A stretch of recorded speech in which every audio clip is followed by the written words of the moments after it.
Together, yes. It's very nice going to high school. I was, in 2003, I was injured on the Big Island. I was diving into shallow water, and I broke my neck. And since then, I moved here, and I did my rehabilitation here.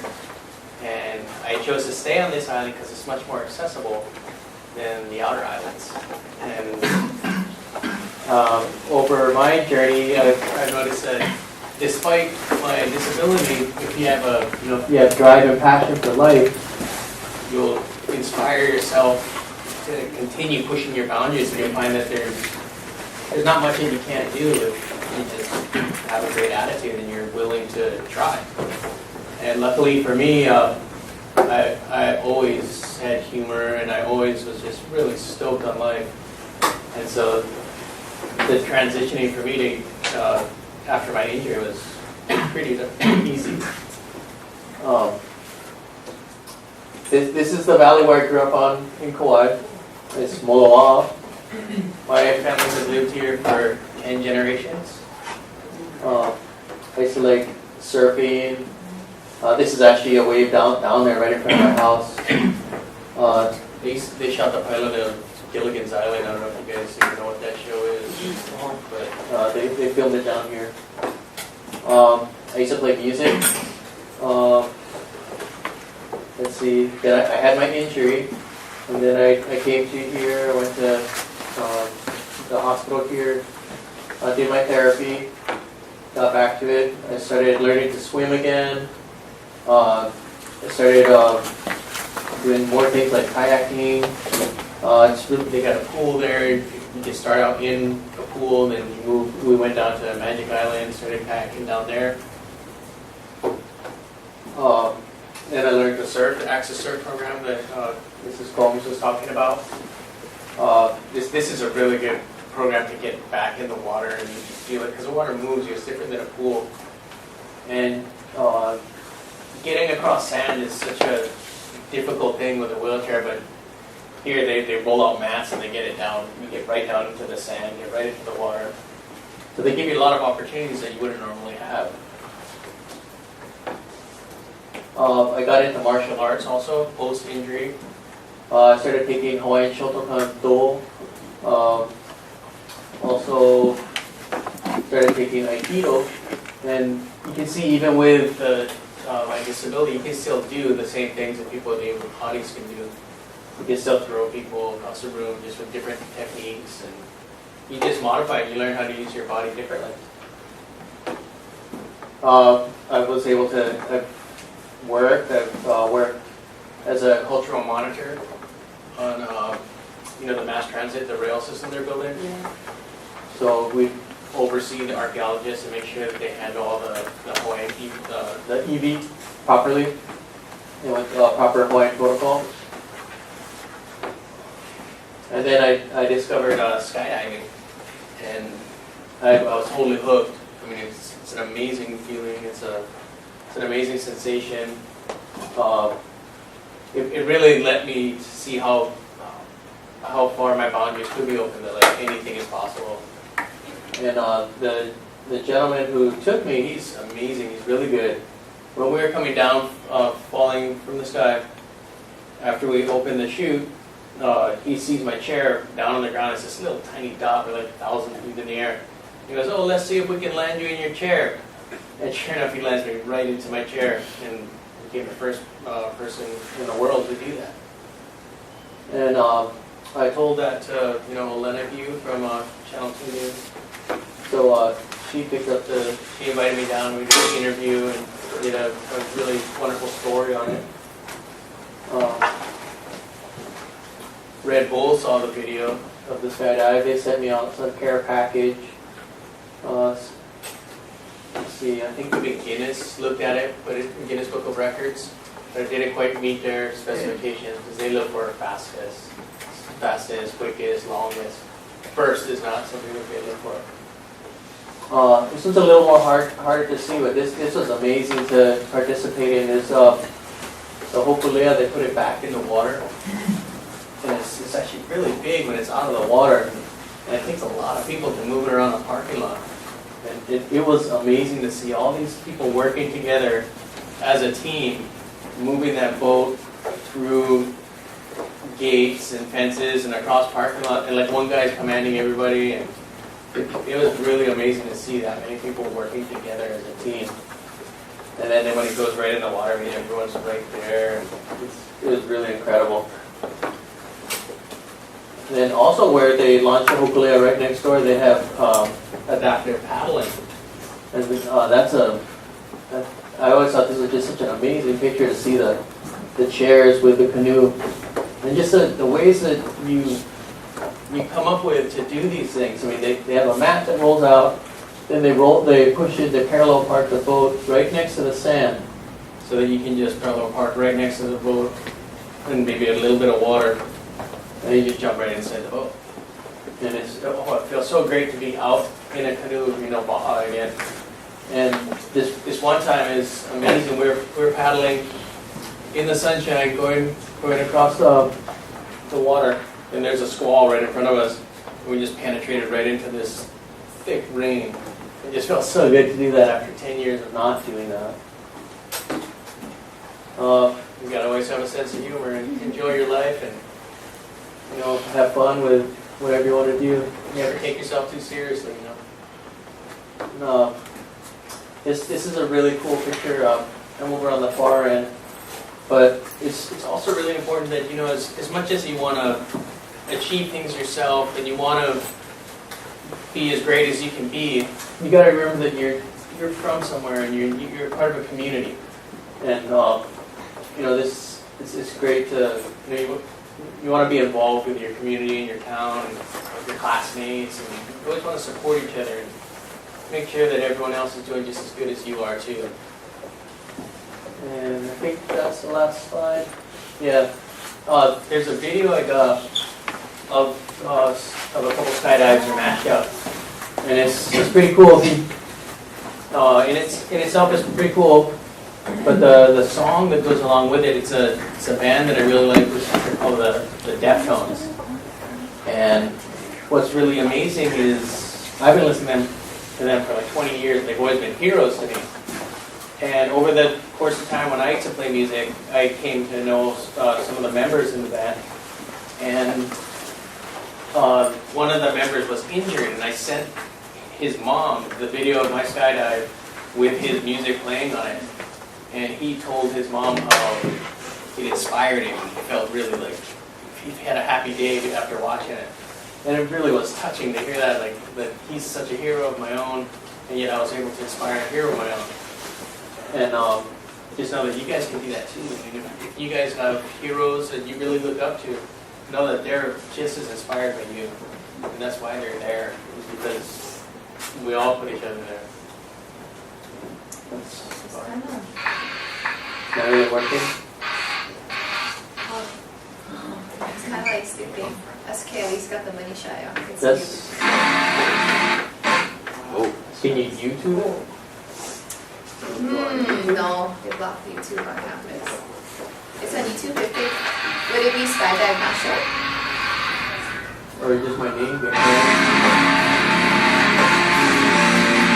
Oh, there is one. What's this?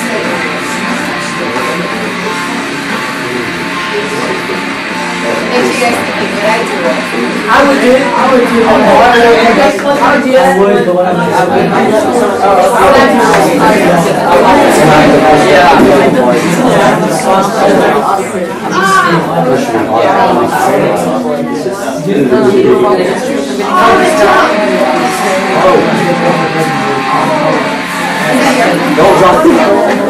No, I'm up there.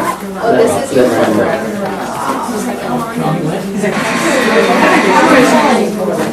See, they all got a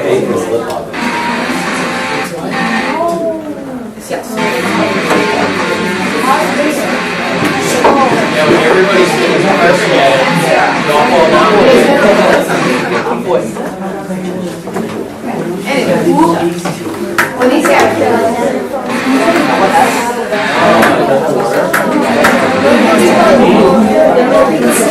Okay, I want to invite you guys all to come watch me do this. ready? You all jumping off the If it's not working, so you guys gotta come see it in person. Do you any of you have questions? Does anybody have questions? Is it hard to change? The transitioning from being. No, I mean like your like clothes. Is it hard to Give me time. You have to learn. You have to learn all that. How to do that again. Those of you who don't have a question, close your mouth. Okay, thank How you. did you get your injury? What happened? Well, I dove in the shallow water. Like, let's see. There's like some rocks maybe about like this high, like at the desk high. And my friend was jumping in front of me. He jumped like 3 times. But I guess he was jumping right in a trench, and there's a rock right on the side that I didn't see. Because you know when there's high surf, and it's just the white water on the top? So if the white water was blocking them, we couldn't see into the water. So I jumped up, you guys know it's a suicide and watermelon? Yeah, so I jumped up to suicide, and then I rolled up into a watermelon. And then I started coming down, and the water cleared, and I saw the rock. And I was like, oh, this is gonna happen. All right. And I hit that rock and split my hand, and it crushed my vertebrae. And it's not like a Steven Seagal movie, like it's not painful or anything, but it definitely sets in right away where you can't move. And so I was just kind of floating around, and my friend, actually my mom had to come to the surface of the water, and my friend heard me. I called for help, and he came in and he got me to carry me out. It's funny because he actually was nervous to help me because the water was so red that he thought a shark was attacking me. But no, lucky he was there. He was my superhero. He carried me right out of the water, brought me on the rocks, and they were able to call the firemen. And this was back in like 2003, so cell phones weren't real good yet. So like they didn't catch everywhere. So calling for help wasn't as easy as today.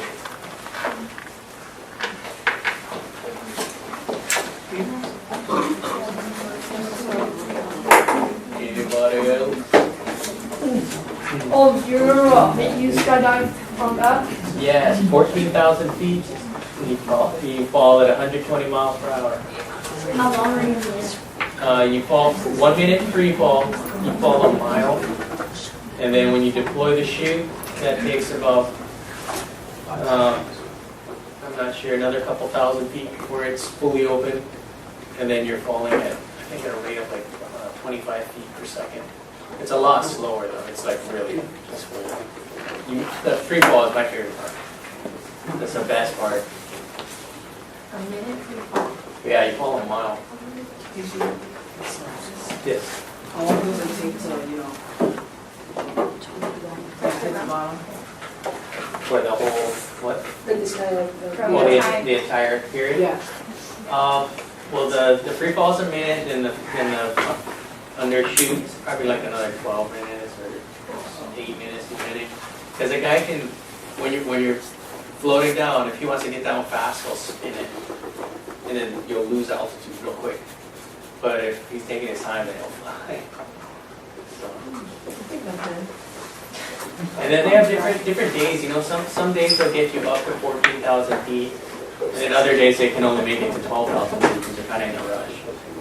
So, and then they have a what is it called, a halo dive that they guarantee. I think it's 21,000 feet or 30,000 feet. How much does it cost? The skydive is around $200. And then when if you want to have pictures and videos, just like another $100. That's the age minimum, I think. At least kind of when you're, yeah. I don't know that. 21, Yeah. Oh, considering the price, was it worth it? Considering the price, the price, was it worth it? For me, yeah, I go as often as I can. Every time I got the money, I go. Yes. Has this impacted your life positively since you're doing more things now? Yes, I love who I am now much more than before I was injured. I've developed my personality and just who I've grown. You're going to notice you're going to constantly be changing as you grow up, or because you're always going to be changing, even when you're 90 years old. But yeah, I like doing it more than prior. Yes. Why was it like only your legs like that didn't work? My paralysis? Yeah, like why was it only your legs? Actually, it's from my chest down. Depends on where you get hurt in your spinal cord. Because your spinal cord is like a suit of armor that goes around your vertebrae is like a suit of armor that goes around your spinal cord. And your spinal cord is kind of like a banana. Like, you know how if you squeeze it, it makes a bruise. And that's right about the consistency of your spinal cord. And depending on where you get injured on your spinal cord, that's how far the message is. And I think like if you get injured around like mid-level, that's only your legs will be paralyzed. But if you get injured more up around your neck, like myself, yeah, that's like a higher injury, so your chest down. Like I have limited use of my hands and stuff. So like I use mostly my arms and my shoulders. Yes? What inspired you to do all these activities instead of like sitting around watching TV all day? I have a passion for life. No, you can sit at home, and some guys choose to sit at home and not do much, but I'd just rather go out, and have fun. I like to laugh, so whatever will make me laugh and have a good time, I'm there. So what you all will do is if you have questions or you want to talk story more about whatever, like the skydiving or questions for Mr. Boiser, you may stay. If you need to get out and get moving since you've been sitting all day in classes, you may go to the basketball courts. Where do you go? Before you go, I want you to say thank you for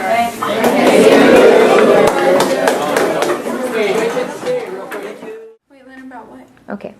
So after listening to Mr. Boiser talk, what is something that you got from it that you'll take away that will stay in your mind or stay in your heart?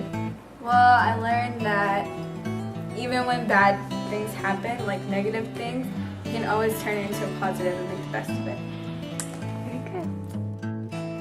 All right. So what is a life lesson that you learned from Mr. Boiser?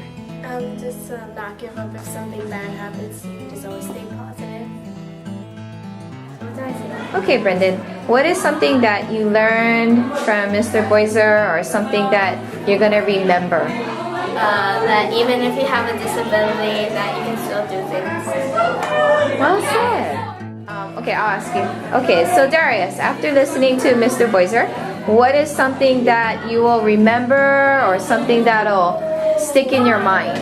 I remember that you should always push life to the limit and always succeed and strive to do more stuff. Well said. Good job, Darius. Okay, Jerica, what is something a life lesson you may have learned from Mr. Boiser or something that you're gonna remember? Well, I learned a lot, like, live life to the fullest, because you never know what happens, and, like, everything happens for a reason, and I guess whatever you have, you just make the best of it. Oh my gosh, I just got chicken skin. Okay, Donovan, so what is something that impressed you about Mr. Boiser's story or his life or anything that comes to mind? What impressed me is that he's doing all these things that I wish I could do, and he's still disabled. He has disabilities, and I wish he still had his legs and everything, so he could be like one of us, and hopefully he may regain his strength in his legs and upper body, chest, and everything. Yeah. So what do you think he wants you to take away? He wants me to live my life to the fullest and never take it for granted, because there are people who wish they had my abilities, my education, and everything like that. Oh, Donovan, well said. Okay.